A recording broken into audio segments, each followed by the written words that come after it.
Hi, welcome to round two. We've got our opponent Bo Chat, and we got some good stuff here. Definitely keeping, we're on the play.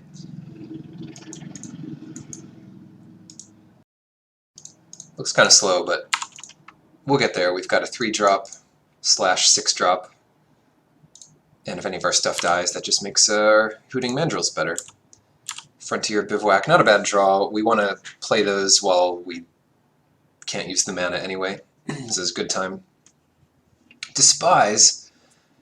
Wow, well, it does make our Hooting Mandrills closer, but it also takes our best card. Alright. So still a couple turns away from the Mandrills. The monkeys, howlers.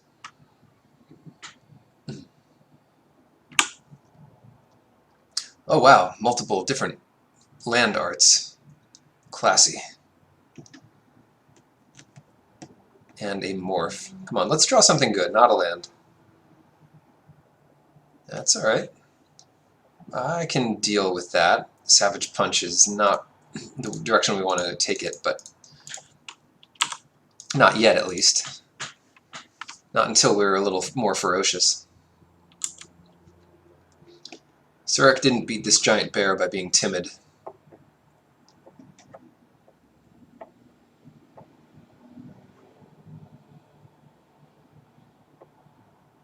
Alright, so morph's coming in. I'd rather have our morph as a flip. I don't mind blocking a morph when they have 4 mana up. Oh gosh. Discard one of these.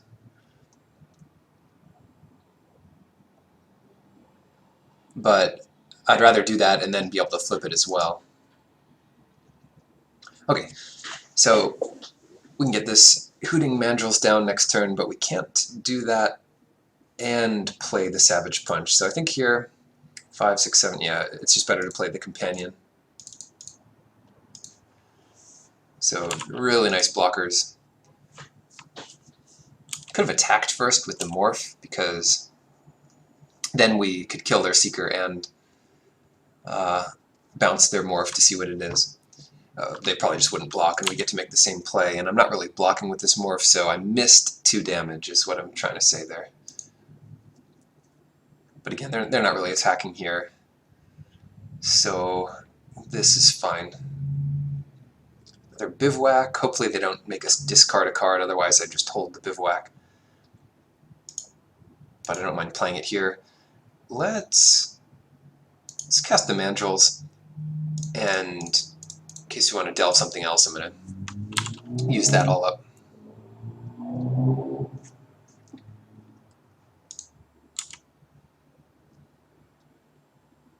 Alright, they're down to 1 card. Our board state is pretty strong. Not sure if they're playing another color or if these are just vanilla morphs, kind of just 5/3s and things. Okay, they've got a little first striker. They're keeping up Death Touch, which is smart. Yeah, we'll see. So what do we want to do here? Well, we could check out to see what their morph is by flipping this, or just play this. We probably win a late game, so I'm not in any big rush here. And right now we're holding up a trick. Yeah, this is the warrior deck. All of their creatures so far are warriors, and probably these morphs are warriors as well. There's a flyer. Yeah, coming in with this morph. Sure, I expect this is a 5/3, and if they flip it to trade with our bear, I'm fine with that. And if it's anything more ridiculous, yeah, it is, it's this guy. Krumar Bondkind. If it's anything more ridiculous, we could always flip it. Ooh! Grim Haruspex. Alright, so here's what we do. We bounce the Bondkin.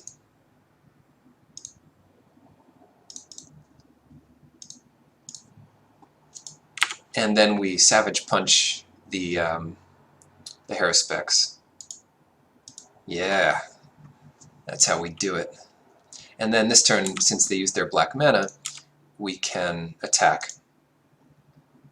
But yeah, first things first here. Savage Punch the Haruspecs. Get at least 4 damage in the air, and get some trample in there. Any upside to attacking with Air of the Wilds? It could trade just with Unyielding Krumar, but it's kind of its only chance to do that, because it'll have first strike. They could block... They could block the Hooting Mandrills with the Krumar and Seeker. So I think it's just right to attack with everything here. Because they could do the same thing with this bear. And they don't know if we have another trick or whatever.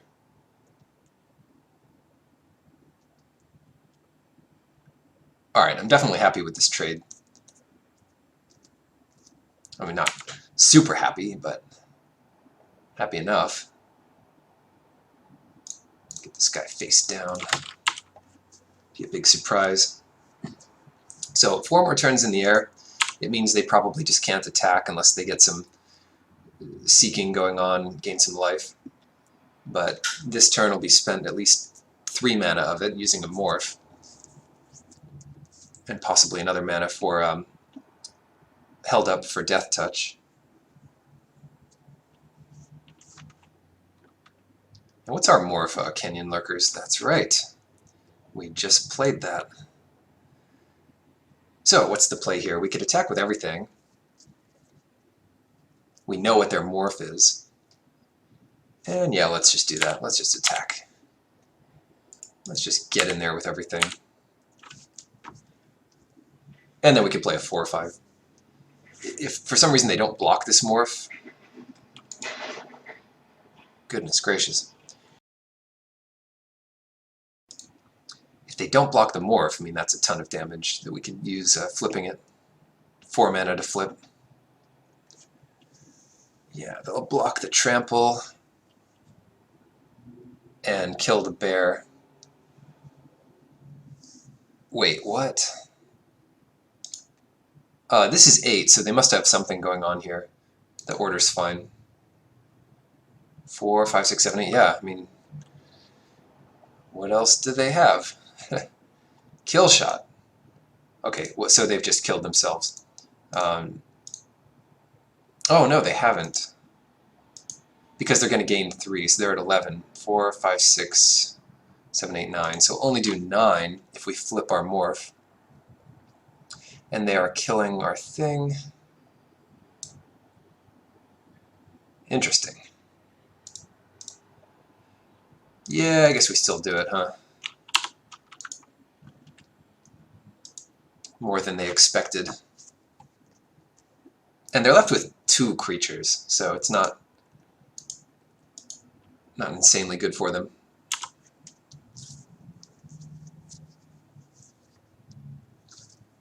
Kind of our last chance to surprise anyone with the lurkers here. And doing 3 more damage there is pretty powerful, since otherwise they'd be at 5, and that would be more than 1 hit from the bears. Okay. Well, this attack forces them to lose both of their creatures, so I'm happy enough with it.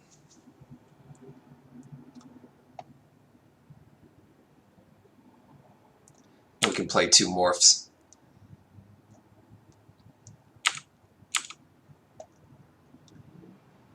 Alright.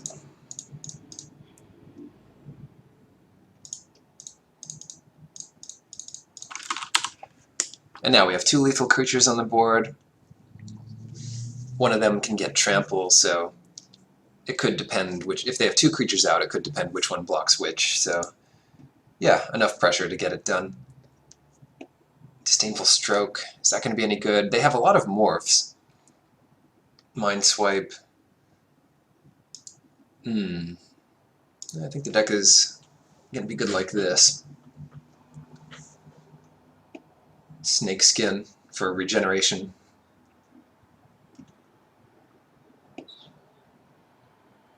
Yeah, the only thing I could really see bringing in is a Scaldkin for something. flying was a little hard for them to deal with. It also kills... Ooh, I'm talking myself into it. Yeah. Put in a Scaldkin for a Bloodfire Expert, which just gets killed by any number of 1/1s. Because it kills some of their value creatures, like the Morph, the Haruspecs. We could bring in another one, but, you know, I don't want to take out our 4-power creatures. And we've got a lot of other good cards. Even our Canyon Lurkers.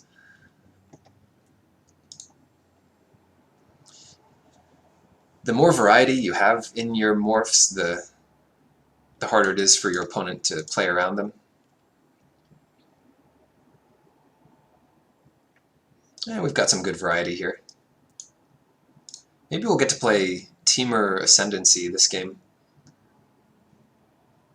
Not yet. But a fine enough hand, given that we have a turn 2 play, a pretty good one. Even though we don't really have the land to go forward. Ooh, nice follow-up to it.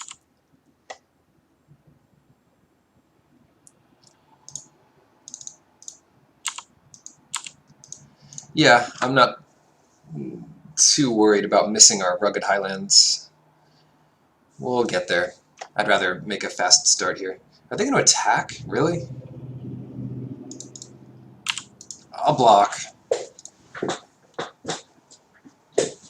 I'll block it. Fair enough. And Grizzly. And hopefully we can get some blue to get Zurich Dragonclaw down on time. Yeah, why did I block the Seeker there? If we're in a race situation, the life gain could be pretty ridiculous. And we do win the late game against this aggressive warrior deck. I mean, they just go wide with vanilla creatures. Then we've got some much more powerful stuff. Are they going to attack here? No, it wouldn't make sense. Not if they value their creatures. Right, they're playing 2/1s, we're playing 5/5 tramples. So our card quality does trump theirs. I'll leave the Grizzly back to block.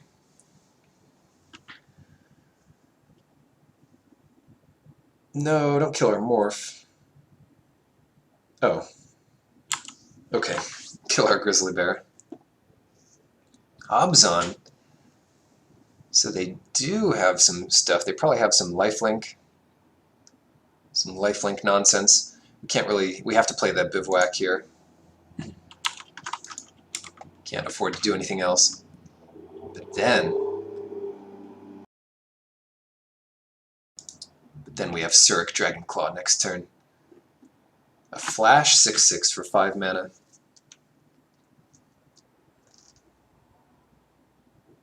Armament Core. Pretty good one. Means we're not blocking this turn.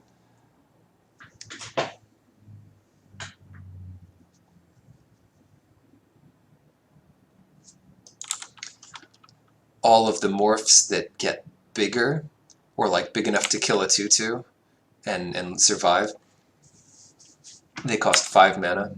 So that's weird. I wonder what this morph is. It might be the lifelink guy. That'd be my guess. In which case, we should probably master it. See what it is. Yeah, it's going to be Abzan whatever, dude. They say, no, don't kill it. Yeah, Abzan Guide.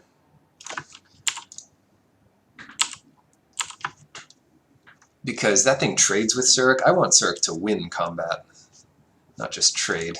Alright, they've got some 6 mana play, or at least 5 mana. Otherwise, you just outlast the patrol there, I think.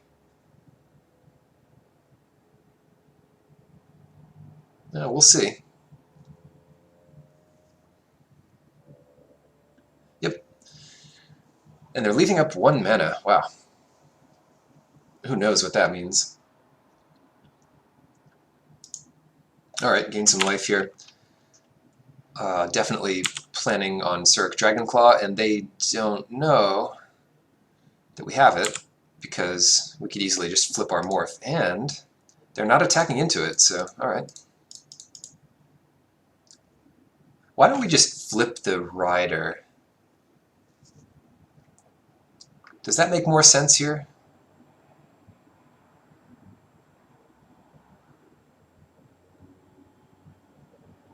I think it does, yeah. I think that makes more sense. Because they know we have a creature in play. I don't know why they didn't outlast. That was a bit weird. But I will go ahead and attack.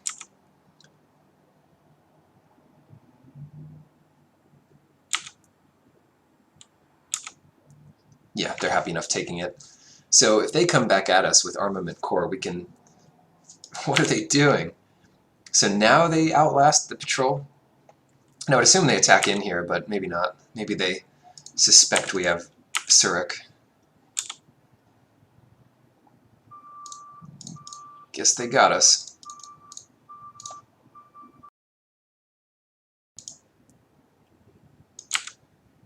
Ooh, Avon, very nice. If anything weird happens, now we have a little trick on the board. And do we have enough mana to leave it up? No. And cast the Prowler? We do not. But I do feel safe attacking here. If we need to, we can kind of chump and bounce. The old chump and bounce. Chump like the Armament Core, and then oh, nice hand. Well, it is a Highland format, and that's kind of the risk you take. Bounce the Attendant, so they could definitely cast it again with all that mana. So, good games. I guess we kind of make it to the finals here. It's Swiss, so we're just trying to get 3 wins. See you there.